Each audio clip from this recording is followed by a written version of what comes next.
So something funny just happened. I was running out in this darkness, and out of the darkness, a massive moth flew out and just smashed me fair square in the face.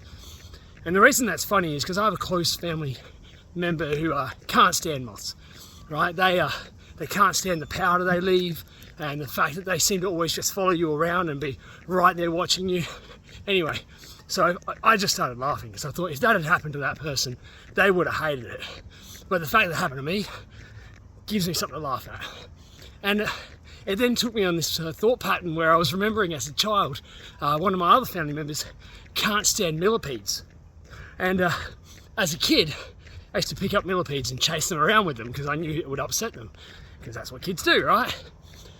And then that took me down this other thought pattern where I remembered something that happened over the last couple of days to a close friend of mine. And they're a kind, gentle person. They're one of the most generous people I know.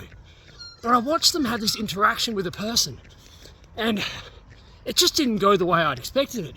These two people didn't know each other, didn't know who each other were, so these people didn't realise how kind this person was, and yet they clashed, and the whole situation kind of escalated quicker than I expected.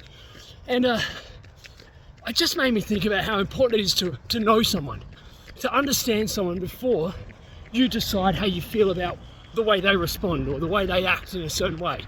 Because let's be honest here, right? We all have our weird quirks, right?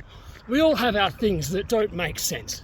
We all think a certain way or act a certain way in front of people that doesn't always, gel to the way they think.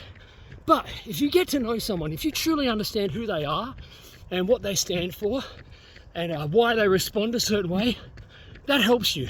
It helps you kind of have empathy for who they are and where they're at. So today, I just want you to think about that, right? If you get smashed in the face with a moth, don't judge if someone else responds a certain way. And if you're interacting with someone, make sure you try to get to know who they are before you make a judgment call on who you think they are. Anyway, have a great day. Let's be better.